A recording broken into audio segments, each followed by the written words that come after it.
합니다. 오늘 주신 말씀을 통하여 너로 말미암아라는 제목을 함께 은혜를 나누고자 합니다. 우리가 잘 아는 스바냐 선지자는 여호와에 의하여 보호된 자라는 뜻입니다. Protected by God, 즉 스바냐의 핵심은 참혹하고 두려운 여호와의 날이 지나면 회복의 날이 올 것이다 라는 예언의 말씀입니다. 그가 활동하던 때는 BC 630년 남유다는 북이스라엘이 무너지고 아수르에서 그들에게 안전하게 평화를 위하여 조공을 바치면서 100년간 버티고 있을 때였습니다. 그런데 스바냐 선지자가 말씀을 예언하고 선포한 이후에 반세기도 전에 신흥 바벨론에 의하여 무너지고 맙니다. 남유다의 여러 왕들 중에 훌륭한 선한 왕들이 있다면 우리가 잘 아는 다윗 왕이 있고 또한 많지는 않지만 최소한 2명 시스기야 왕과 요시야 왕이라고 할 수가 있습니다. 그런데 시스기야 왕의 아들은 므낫세 왕이었습니다. 그는 요시야 왕까지 약 50여 년 동안 악명 높은 폭정으로 하나님을 진노케 하는 그런 왕으로 무려 50년간 지속되는 것이죠. 이와 같이 아버지가 훌륭할지라도 악명 높은 아들이 날 수가 있고 요시야 왕까지 참으로 우리가 이해할 수 없는 이러한 자들이 있기에 하나님은 또한 이들을 향하여 선한 말씀을 선포하게 하시고 오래 기다리고 그래도 듣지 아니하므로 나라 전체가 깊이 병들어 가게 됩니다. 하지만 하나님은 인내의 한계가 있다는 것을 보여주면서 남유다의 최고의 비극인 바벨론 의회에서 포로의 자들이 되게 경험케 하는 아픔을 당하게 합니다. 바벨론을 들어서 즉 심판의 몽둥이로 사용하시는 것입니다. 그런데 하나님은 남은 자들, 즉 믿음을 지킨 자들, 그럴지라도 이 시대도 마찬가지고 끝까지 하나님 믿음 안에서 하나님을 바라보며 신뢰하는 자들을 향하여 어떻게 말씀하시는가? 너로 말미암아 기뻐하는 하나님, 오늘 저와 여러분이 하나님 말씀하시기를 내가 너로 인하여 기뻐한다. 비록 우리의 삶이, 모습이, 행동이 그렇지 아니할지라도 우리 있는 자체, 존재 자체를 하나님 기뻐하신다라는 것입니다. 하는 행동이 마음에 들지 않지만은 부모가 자식을 바라보고 존재 자체를 기뻐하는 것처럼 하나님은 오늘 13절 말씀에 남은 자 신앙을 지키는 자들에게 이렇게 말합니다. 형벌을 제거하고 다시 모으며 내가 너희 가운데 함께 할 것이다. 그리함으로 너희들이 진정 기뻐하고 즐거워할 것이다 라는 것. 자녀가 기뻐하는 것, 부모의 기쁨이요, 하나님께서 이스라엘 백성들을 향하여 회복의 소망을 얻게 하시고 내가 너로 말미암아 기뻐하리라. 정말 하나님께서 기뻐하게 하시는 방법이 오늘 본문에서 3가지로 우리에게 주어지는데 함께 은혜 시간 되기를 바랍니다. 먼저 형벌을 제거함으로 너희들이 정말 기뻐할 것이다 라는 것입니다. 15절 같이 읽습니다. 여호와가 너희 형벌을 제거하였고 너희 원수를 쫓아냈으며 이스라엘 왕 여호와가 너희 가운데 계시니 너희가 다시는 화를 당할까 두려워하지 아니할 것이라. 3장 1절에 보면 패역하고 더러운 곳 포악한 그 성읍이 화 있을진저 이렇게 말합니다.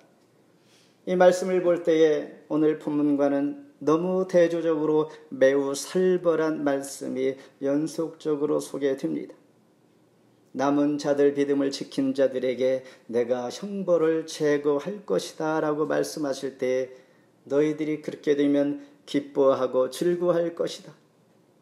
그렇습니다. 사람이 죄를 범하면 우리 마음이 일단은 위축이 됩니다. 반대로 우리 죄에서 자유함을 얻게 되면 모든 일에 확신함을 갖게 되고 또한 새심을 얻게 되는 것입니다. 만일 저와 여러분이 예수님과의 관계가 정상적으로 좋으면 우리는 세상을 용기 있게 담담하게 살아갈 수 있다라는 것입니다. 하나님과의 관계, 예수님과의 관계 온전히 회복되어질 때에 우리는 어떠한 일에도 자신 있게 용기 있게 살 수 있다라는 것입니다. 그래서 하나님은 이스라엘 백성들에게 내가 너희의 형벌을 제거해 주겠다 그랬습니다. 그래서 오늘 본문 1절 14절에 시온에 따라 노래할지어다, 이스라엘아 기쁘게 부를지어다, 예루살렘 따라 전심으로 기뻐하며 즐거워할지어다. Sing, shout aloud. 기쁨은 주의 명령입니다. 자세히 보면 명령어로 말씀을 우리에게 하고 있습니다. 왜 그렇습니까? 여기에 기쁨이 하나님의 비밀이 있다는 것입니다. 기쁨에는 하나님의 신비가 있기 때문입니다. 기쁨은 하나님의 뜻이기 때문입니다. 기쁨은 삶을 풍성하게 해주기 때문입니다. 기쁨은 신앙을 회복시켜 주기 때문입니다. 기쁨은 세상의 원리가 아닌 하나님의 원리이기 때문입니다. 이 말은 기뻐할 수 없는 가운데도 기뻐하라 이런 말입니다. 여러분, 우리 삶 가운데 기뻐할 일이 얼마나 있습니까? 그럴지라도 한번 이번 주에는 내가 기뻐하리라. 모든 상황을 기쁨으로 내가 반응을 보이자라는 것입니다. 그럴 때 정말 신앙이 회복되고 삶이 풍성해지고 또한 세상의 원리가 아닌 하나님의 원리가 바로 이거였었고 하나님께서 기뻐하라고 명령한 이유가 여기에 있구나라는 것을 우리가 경험할 줄 믿습니다. 중요한 것은 로마서 5장 6절에 그리스도께서 아직 경건하지 않은 자를 위하여 죽으셨도다. 아직 우리가 죄를 회개하기도 전에, 내 죄를 사해달라고 기도하기도 전에 하나님은 내 죄를 사해 주셨다라는 말입니다. 말도 안 되는 소리입니다. 이런 말도 안 되는 사실 앞에 우리는 현재 처한 상황을 바라보면서 하나님 말씀하신 것처럼 기뻐하고 즐거워할 이유, 이것이 바로 우리가 기쁜 2021년 한 해 여름을 또한 5월을 가정의 달을 보낼 수 있다라는 것입니다. 기뻐할 이유가 없을지라도 기뻐하면 이러한 은혜가 있음을 진리 가운데 우리가 깨달아 말씀 붙들고 그렇게 한 주간을 시작하기를 원합니다. 두 번째는 주가 함께 계실 때 기뻐하고 즐거워할 수가 있습니다. 17절 같이 읽습니다. 너의 하나님 여호와가 너의 가운데 계시니 그는 구원을 베푸실 전능자시라. 그가 너로 말미암아 기쁨을 이기지 못하시며 너를 잠잠히 사랑하시며 너로 말미암아 즐거이 부르며 기뻐하시리라 하리라.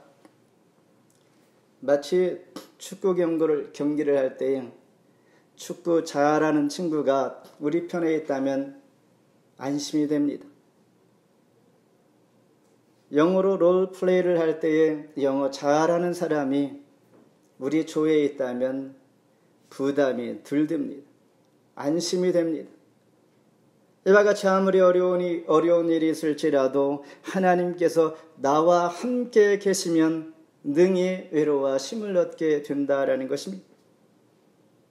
하나님, 우리가 무엇으로 말미암아 기뻐하며 즐거워할지를 너무나 잘 알기에 내가 너와 함께 할 거야 라고 말씀하시는 것이죠. 스바야 선지자는 이것이 복이야 라고 말씀하는데, 하나님 만나, 하나님을 보는 것, 음성을 듣는 것, 하나님을 만난다는 것은 내가 눈으로 하나님을 본다라는 뜻이 아니라 하나님의 말씀이 나에게 다가옴을 듣게 되는 것을 우리는 하나님 만났다라고 말씀하는 것입니다. 여러분, 하나님 만났습니까? 여러분 앞에 걸어오시는 하나님을 보았습니까? 물론 환상 가운데 볼 수 있겠지만은 하나님의 음성을 듣고 본다는 것은 하나님 말씀이 나에게 다가오는 것입니다. 그래서 칼바르트는 계시된 말씀으로 그리스도를 이야기합니다. 사람들에게 하나님을 보여주시기를 원합니다. 계시의 말씀을 통하여 이해할 수 있도록 전해주는 것입니다. 그래서 15절에 보면 이렇게 표현합니다. 너희가 다시는 화를 당할까 두려워하지 아니할 것이라. 그러면서 너희 원수를 쫓아냈으며 이스라엘 왕 여호와가 너희 가운데 계시니 하나님께서 나는 너희의 왕이다 이렇게 표현합니다. 이 말은 왕이란 말은 나를 직접 다스린다는 말이요, 우리의 왕으로 오신 하나님은 저와 여러분의 삶 속에 직접 계시하시고 다스리시고 오늘도 우리의 생각을 감찰하신다라는 뜻, 더 가까이 우리 삶 속에 내 생각 속에 내 안에 와 계신다라는 말씀, 이것이 주가 함께 계시는 것입니다. 가나안 정복을 앞둔 이스라엘 백성들에게 가장 필요한 것이 무엇이겠는가? 여호수아 1장 9절에 보면 강하고 담대하라. 두려워하지 말며 놀라지 말라. 너희가 어디로 가든지 너와 함께 하느니라. 여호수아 앞에 하나님께서 큰 위로와 용기는 다름 아닌 내가 너에게 가나안 땅을 무찌를 만한 정복할 만한 신무기를 준다라는 말씀이 아니라 너와 함께 할 것이다. 우리가 세상을 이기는 힘이 어디에 있습니까? 우리의 경험과 삶을 통하여 믿는 자의 고백은 하나님께서 나와 함께 하셨습니다. 이것이 가장 큰 무기였었고 하나님께서 나에게 기뻐하고 즐거울 이유다 라고 말씀하고 있는 것입니다.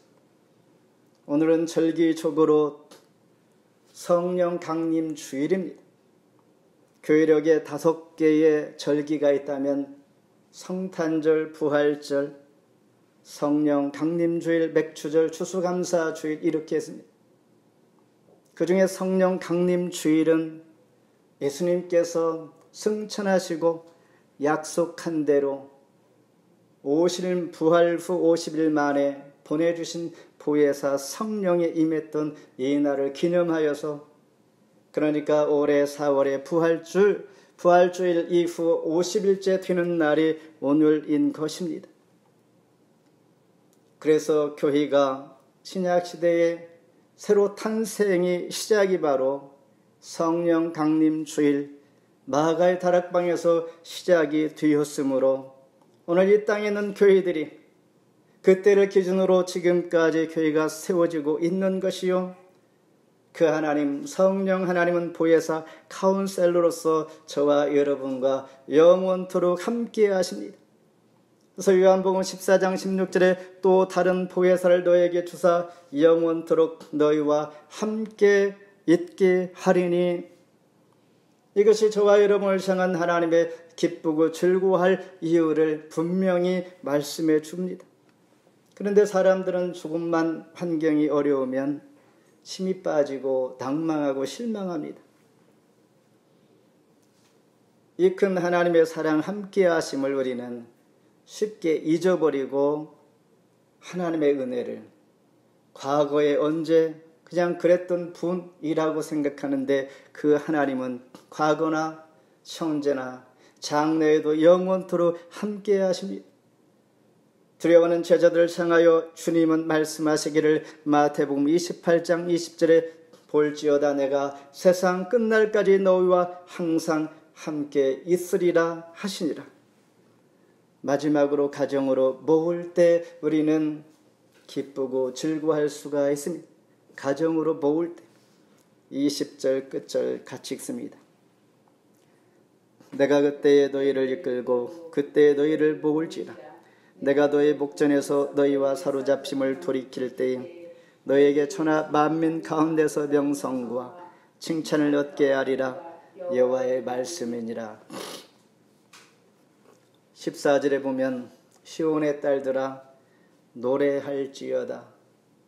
시온의 딸, 이스라엘 백성을 의미합니다.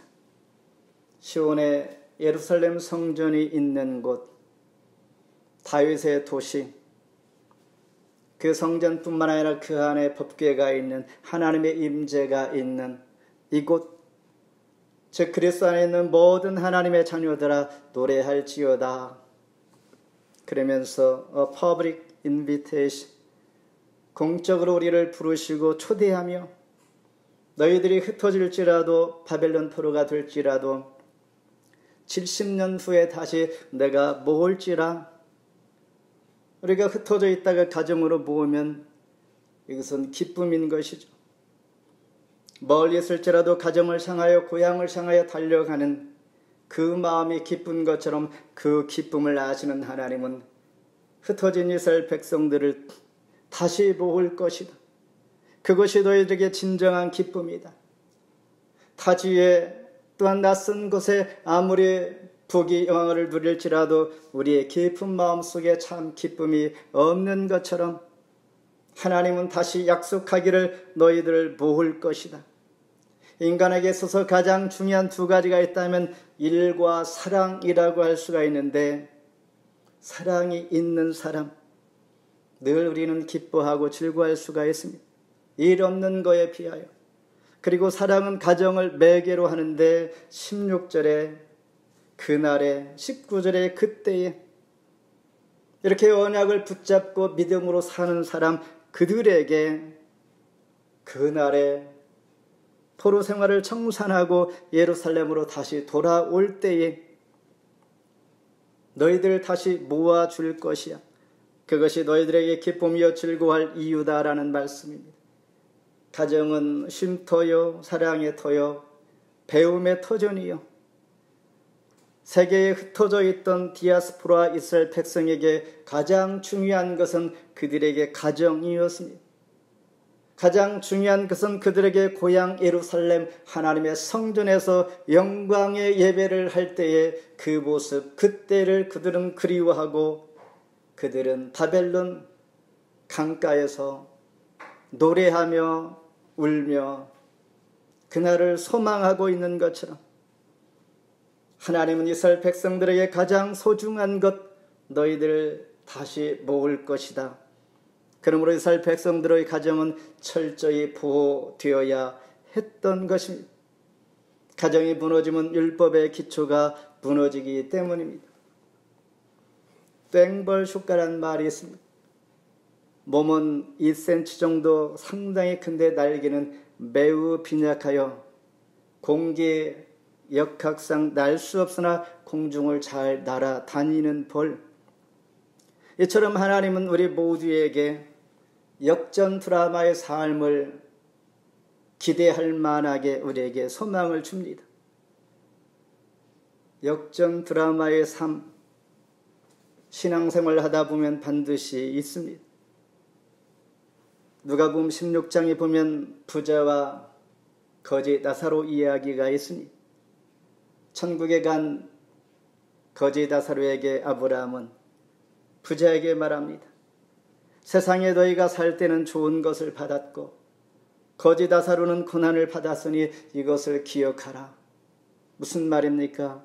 나사로가 거지로 살았고 고난을 받았을지라도 이제 역전 드라마를 일으킨 하나님은 천국에 아브라함의 품에 안기게 하신 것, 이를 우리에게 기억하라 말씀하시는 것이.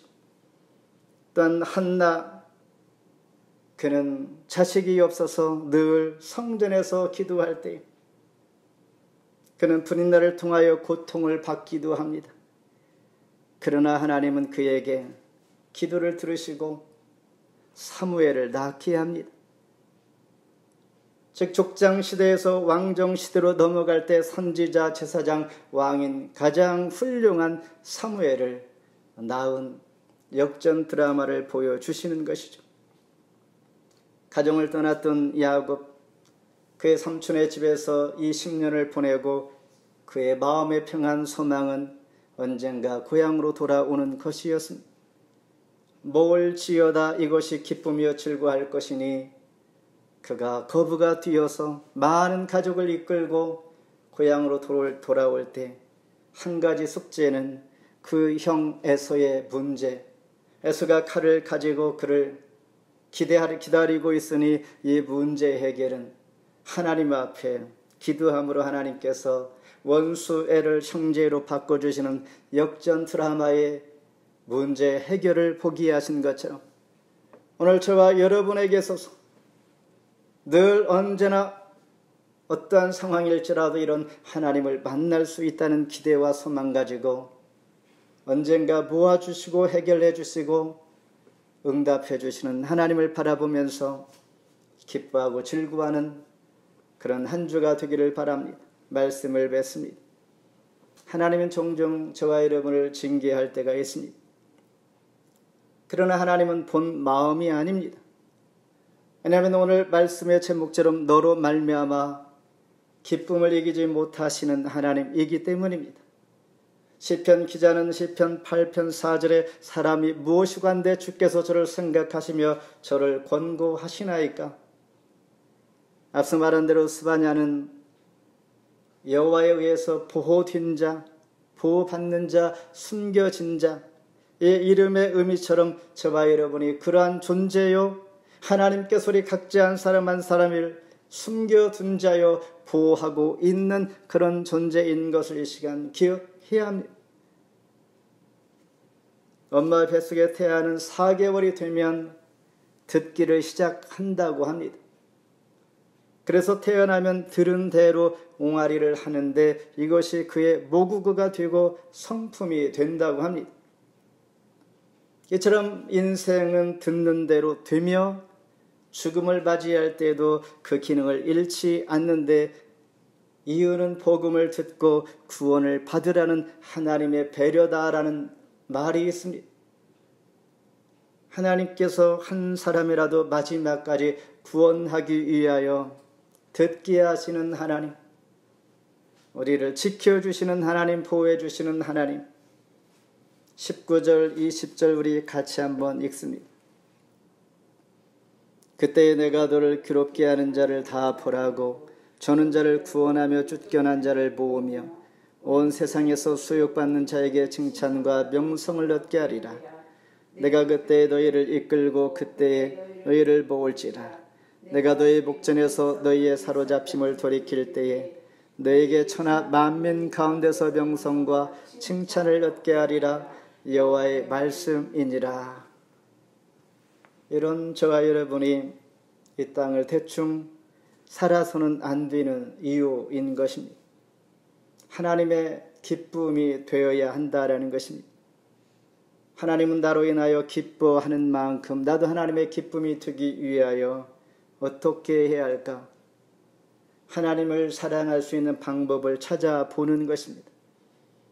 우리가 늘 기억하고 말씀 전하는 것처럼 한 영혼 주께로 이렇게 뜻을 정한 하나님 사람 되기를 주의 이름으로 축원합니다.